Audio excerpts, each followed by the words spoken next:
Hi friends, welcome to మన Bommarillu. Upcoming రివ్యూలోకి వెళ్ళిపోదాం. శరణ్యని ఎలా అయినా ప్రాణాలతో ఉంచకూడదని, చంపేయాలని అనన్య ఒక ప్లాన్ వేసుకుంటుంది. మనోజ్కి తన గోల్డ్ నెక్లెస్ని ఇచ్చి, ఇదిగో ఇది 10 లక్షల పైన విలువ ఉంటుంది కాబట్టి నువ్వు దాన్ని చంపేయాలి అని అంటుంది అనన్య. మేడం, ఖచ్చితంగా రేపు పొద్దున కల్లా పని అయిపోతుంది, మీరు హ్యాపీగా వెళ్ళి రెస్ట్ తీసుకోండి అని అనేసరికి శరణ్య ఇంకా ఈ ప్రాణాలతో భూమిపై ఉండదు అని చాలా అంటే చాలా హ్యాపీగా ఫీల్ అవుతుంది అనన్య.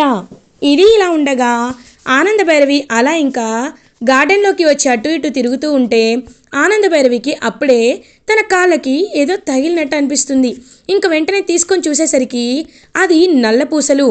అమ్మ, ఇక్కడెవరో నల్లపూసలు పడేసుకున్నారు అని అంటాడు దర్శన్.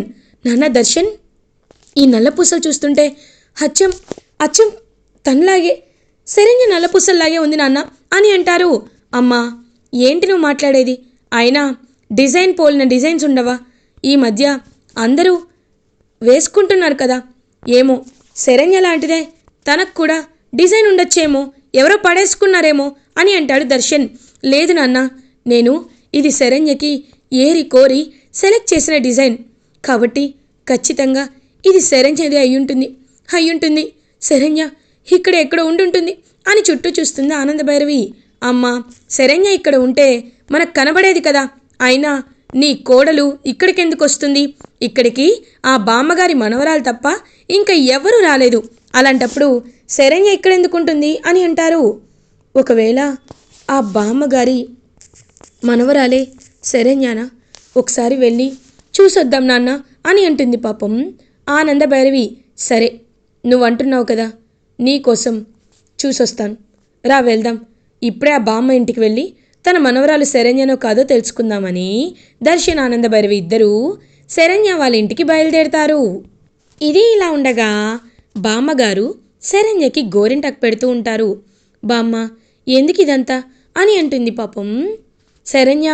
చూడమ్మా, నీ చూస్తుంటే నా మనవరాల్లాగే అనిపిస్తున్నావు. ఇంత తక్కువ టైంలో ఇంత దగ్గర అయిపోయావు కాబట్టి ఎలా అయినా నిన్ను నా మనవరాల్లాగే చూసుకోవాలి అనుకుంటున్నాను. అందుకే ఇప్పుడు గోరింటాకు పెడుతున్నాను అని ప్రేమగా గోరింటాకు పెడుతుంటే అప్పుడే ఆనందభైరవి వాళ్ళు అక్కడికి వస్తారు. ఇంకా డోర్ నాక్ చేస్తూ ఉంటారు. బామ్మగారు, నేను వెళ్ళి తీస్తానని చెప్పి ఇంకలా కిటికీలో నుండి చూస్తుంది శరణ్య. చూడగానే అక్కడ ఆనందభైరవి దర్శన్ కనబడతారు. ఒక్కసారిగా శరణ్య షాక్ అయిపోతుంది. ఇదేంటి, వీళ్ళు ఇక్కడికి వచ్చారు, ఏమైంది, నేనేం చెప్పాలి అని ఇంక పాపం అలా ఉండిపోతుంది శరణ్య. వెంటనే బామ్మగారు, నేను ఇప్పుడే వస్తాను అని అంటుంది. ఏమైందమ్మా అని అడుగుతారు. ఏం లేదు బామ్మగారు, నన్ను అడిగితే లేరని చెప్పండి ప్లీజ్ బామ్మగారు అని అంటుంది. అమ్మ శరణ్య, అసలు నువ్వేం మాట్లాడుతున్నావో నాకు అర్థం కావట్లేదని అంటారు. బామ్మ, మాట ఇవ్వండి, నేను ఇక్కడ ఉంటే అడిగితే లేనని చెప్పండి ప్లీజ్ బామ్మ అని వెళ్ళి పాపం దాక్కుంటుంది శరణ్య. అప్పుడే ఇంకా బామ్మగారు డోర్ ఓపెన్ చేస్తారు. రండమ్మా, మీరేంటి ఈ సమయంలో వచ్చారు అని అడుగుతారు. సీతమ్మ, ఏం లేదు, ఒకసారి నీ మనవరాల్ని చూద్దామనే వచ్చాను అని అంటారు. నా మనవరాలా? తను బయటికి వెళ్ళిందమ్మా అని అంటారు. ఈ టైంలో బయటికి వెళ్ళడం ఏంటి అని అంటాడు దర్శన్. ఏం లేదు బాబు, తన ఉంగరం కనిపించడం లేదంట, అందుకే వెతకడానికి వెళ్ళింది. ఓ అవునా, అయితే మేము తను వచ్చేంత వరకు ఇక్కడే ఉంటామమ్మా అని అంటుంది ఆనందభైరవి. అంటే ఇక్కడ ఎందుకమ్మా, మీరు అసలే పెద్దింటి వాళ్ళు, మీరు ఇంట్లో అని అంటుంది పాపం సీతమ్మ. అయ్యో సీతమ్మ, ఎందుకో నిన్ను చూస్తుంటే నాకు బాగా దగ్గర మనిషిలా అనిపిస్తున్నావు, నీతో ఏదో జన్మ బంధం ఉన్నట్లు అనిపిస్తోంది అని అలా ఆనందభైరవి పక్కకు తిరిగి చూడగానే అక్కడ ఫోటో కనబడుతుంది. ఒక్కసారిగా ఫోటో దగ్గరికి వెళ్తుంది ఆనందభైరవి. దర్శన్ ఆ ఫోటో వైపు చూస్తూ, అమ్మా, ఈ ఫోటో అచ్చం నీ చిన్నప్పటి ఫోటోలా ఉంది కదా అని అంటాడు దర్శన్. అవును నాన్న దర్శన్, అచ్చం నా చిన్నప్పటి ఫోటోలాగే ఉంది అని చూస్తూ ఉంటారు. అమ్మా, ఇది నా కన్నబిడ్డ ఫోటో అమ్మా, అతను తప్పిపోయింది, నాకు దూరమై చాలా ఏళ్ళైపోయింది, ఇప్పుడు ఏం చేయాలో కూడా అర్థం కావట్లేదు అని ఏడుస్తూ ఉంటే ఒక్కసారిగా ఆనందభైరవి షాక్ అయిపోతారు. ఏంటి అని అంటారు. అవును, తను తప్పిపోయిందమ్మా అని అంటారు. ఏ ఊర్లో తప్పిపోయింది అని అంటాడు దర్శన్. నేను ఒకసారి మా ఆయనకి ఒంట్లో బాగోక ముగ్గురం కలిసి ఆపరేషన్ చేయించుకోవాలని హైదరాబాద్ వెళ్ళాం బాబు. అక్కడికి వెళ్ళి దారిలో తిరిగి వస్తూ ఉండగా అప్పుడు తను ఏదో కొనుక్కుంటానని వెళ్ళింది. తిరిగి రాలేదు. మొత్తం వెతికాం, ఎక్కడ కనబడలేదు అనేసరికి ఒక్కసారిగా షాక్ అయిపోతుంది ఆనందభైరవి. ఇంకలా చూస్తూ ఉంటుంది. అమ్మా ఏమైంది అని అడుగుతాడు దర్శన్. దర్శన్, నేను వాళ్ళకి అలాగే దొరికానని నాకు అనాథ శరణాలయంలో వార్డెన్ చెప్పారా అని అంటారు. అమ్మా ఏది, ఒకసారి ఇలా తిరగండి అని చెప్పి ఇంకా వెంటనే చేయి చూస్తారనమాట ఆనందభైరవిది. ఇంకా చేయి చూడగానే చేతిపై ఏమీ ఉండదు. కాళ్ళకి చూస్తారు. కాళ్ళకి ఒక పుట్టు మచ్చ ఉంటుంది. ఒక్కసారిగా షాక్ అయ్యి, అమ్మా నువ్వేనమ్మా, నువ్వే నా కన్న బిడ్డవని చెప్పి పాపం సీతమ్మ ఒక్కసారిగా హక్ చేసుకుంటుంది ఆనందభైరవిని. నా కూతురికి కూడా ఇలాగే పాదంపై పుట్టుమచ్చ ఉంటుంది, నీకు ఇక్కడే ఉంది, నువ్వే నా కూతురు అమ్మ అని చెప్పి పాపం సీతమ్మ అంటే ఆనందభైరవి సీతమ్మని హక్ చేసుకుంటుంది. ఇదంతా దొంగచాటుగా గమనిస్తూ ఉంటుంది శరణ్య. అదేంటి, ఆనంద అత్తయ్య గారు అనాథ అని చెప్పారు, కానీ ఈ బామ్మగారు ఆనంద అత్తయ్య గారి కన్న తల్ల, అందుకే ఆవిడంటే అంత మమకారం, ఆవిడ లాంటి మంచితనమే బామ్మగారికి వచ్చింది అని పాపం మురిసిపోతూ ఉంటుందన్నమాట ఆనందభైరవిని సీతమ్మని చూసి శరణ్య. ఇంకా అలా మనోజ్ అయితే శరణ్యని కిడ్నాప్ చేసి ఒక ప్లేస్కి తీసుకువెళ్తాడు. ఏయ్, ఇప్పుడు నువ్వు ఒంటరిగా ఉన్నావు, చేతిలో కత్తి చూసావా, చంపేస్తా అని అంటాడు మనోజ్. రేయ్ నువ్వు మనోజ్వి కదా అని అంటుంది శరణ్య. అవును, గుర్తుపట్టేశావా అని అంటాడు. దుర్మార్గుడా, మా బావగారు నిన్ను నమ్మి మోసపోయాడు, కానీ నువ్వు నీ వాలకం చూస్తుంటేనే అర్థమవుతుంది నువ్వు కావాలనే మా బావగారిని మోసం చేశావని. ఇప్పుడు చెప్తున్నాన్రా, నువ్వు నా చేతిలో చచ్చావే అని పక్కనున్న ఒక కర్రను తీసుకుంటుంది శరణ్య. ఏంటే చూడ్డానికి ఇంతే ఉన్నావు, కానీ ఇంత కాన్ఫిడెంట్గా ఉన్నావు, నిన్ను ఈరోజు ఖచ్చితంగా పైకి పంపించడానికే వచ్చానని చెప్పి ఇంకా వెంటనే అలా శరణ్యని కత్తితో పొడవాలని పొట్ట దగ్గరికి కత్తి వస్తూ ఉంటే ఒక్కసారిగా చెయ్యి అడ్డుకుంటుంది. ఆ చెయ్యి ఎవరిదో కాదు, ఆనందభైరవిది. ఒక్కసారిగా అందరూ షాక్లో ఉండిపోతారు. ఇంకా దర్శన్ అదంతా చూస్తూ ఉంటాడు. మనోజ్కైతే చెమటలు పడుతూ ఉంటాయి. నా కోడల్ని చంపాలనుకుంటావరా అని చెప్పి ఇంకా అలా ఆ మనోజ్ చెయ్యి విరిచి గట్టిగా కొడుతుంది ఆనందభైరవి. ఒక్కసారిగా అటు వెళ్ళి పడతాడనమాట ఆ మనోజ్. ఇంకా మనోజ్ చుట్టుపక్కల రౌడీలందరినీ పెట్టేసరికి ఆనందభైరవి శరణ్య చేతిలో ఉన్న కర్ర తీసుకొని ఆ రౌడీలందరినీ ఫుల్గా కొడతారు. కొట్టి మనోజ్ దగ్గరికి వచ్చి, రేయ్ చంపేస్తాను నిన్ను, ఇంకొకసారి నా కోడల జోలికి వచ్చావో ప్రాణాలతో లేకుండా చేస్తాను. ఎవర్రా నీకు డబ్బులు ఇచ్చింది, ఎవర్రా, నేనంతా విన్నాను, చెప్పు, నీకు డబ్బులు ఇచ్చింది ఎవరు అని అడుగుతారు ఆనందభైరవి. మేడం వద్దు మేడం, నన్ను చంపొద్దు మేడం అని అంటారు. ఇంతకీ డబ్బు ఇచ్చింది ఎవరో చెప్పు అని అంటారు. మీ ఇంట్లో వాళ్ళే మేడం అని అనేసరికి ఒక్కసారిగా ఆనందభైరవి షాక్ అయిపోతుంది. ఇంకా వెంటనే మనోజ్ కాలర్ పట్టుకొని తన ఇంటికి ఈడ్చుకుని వెళ్తుంది ఆనందభైరవి. వీళ్ళలో ఎవరిచ్చారు డబ్బులు అని అడిగేసరికి ఇంకా అనన్య వైపు చూస్తూ ఉంటాడు మనోజ్. ఒక్కసారిగా షాక్ అయిపోతుంది ఆనందభైరవి. అనన్య కూడా అలా చూస్తూ ఉంటుంది. వీడేంటి నా పేరు చెప్పేసేలా ఉన్నాడు అని అంటారు. అంటే నీకు డబ్బులు ఇచ్చింది ఇదేనా అని అంటారు.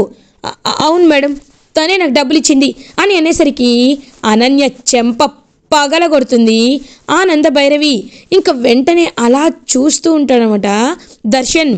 ఎంత ధైర్యం నీకు, మా ఇంట్లోనే ఇంటి కోడలిగా చేరి తర్వాత పిచ్చి నాటకాలు వేసి ఇప్పుడేమో నా కోడల్నే చంపేయాలనుకుంటున్నావా, ఎంత ధైర్యం నీకు అని చెప్పి ఇలా అనన్య గొంతు పట్టుకొని పైకి లేపుతుంది ఆనందభైరవి.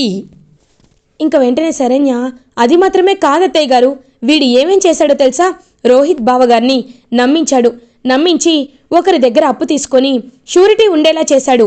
వీడు తనకి మోసం చేసి పారిపోయాడు. ఇప్పుడు ఆ అప్పుని కట్టేది ఎవరో కాదు, ఇదిగో రోహిత్ బావగారే. ఆ అప్పుని తీర్చడానికే రోహిత్ బావగారు చనిపోవాలనుకుంటే నేను రోహిత్ బావగారికి మాటిచ్చాను, ఎలా అయినా అప్పు తీర్చడానికి సహాయం చేస్తానని చెప్పాను. అందుకే మన ఇంటి నగరు కూడా అక్కడికి తీసుకువెళ్లాల్సి వచ్చింది అత్తయ్య గారు అని జరిగిందంతా చెప్తుంది శరణ్య. అంటే వీడు ఇంత మోసం చేస్తాడా?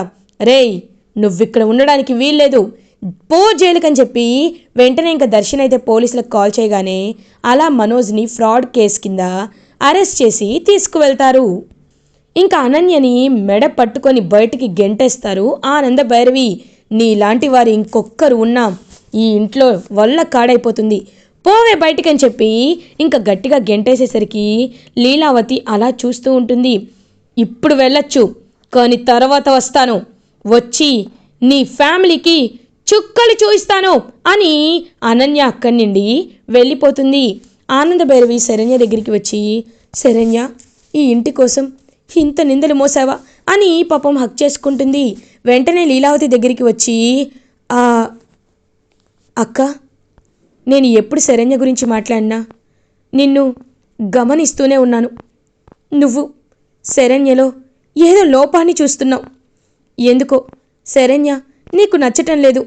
ఈ ఇంటి నగలు దొంగతనం చేసిందనే నువ్వు శరణ్య విషయంలో బలంగా నమ్మావు. కానీ ఇప్పుడు చూసావా, మన రోహిత్ కోసం శరణ్య తన జీవితాన్నే త్యాగం చేయాలి అనుకుంది, త్యాగం చేసేసింది. మన జీవితంలో ఎంతోమంది అమ్మాయిని చూసుంటాం, ఎంతోమందిని వ్యక్తిత్వాన్ని కనిపెట్టి ఉంటాం. కానీ శరణ్య లాంటి మంచి మనసు ఇంకెవ్వరికైనా ఉందా అక్క? మన రోహిత్ కోసం తన జీవితాన్ని తన భర్తకే దూరం అయిపోయిందక్క అని అనగానే లీలావతి ఒక్కసారిగా వచ్చి ఇంకా క్షమించమని చేతులు పట్టుకుంటుంది శరణ్యది. అయ్యో అత్తయ్య గారు అని అంటుంది. లేదమ్మా, నువ్వు నన్ను క్షమించాల్సిందే. ఎందుకంటే నీ విషయంలో నేను చాలా పెద్ద నిర్ణయం తీసుకున్నాను.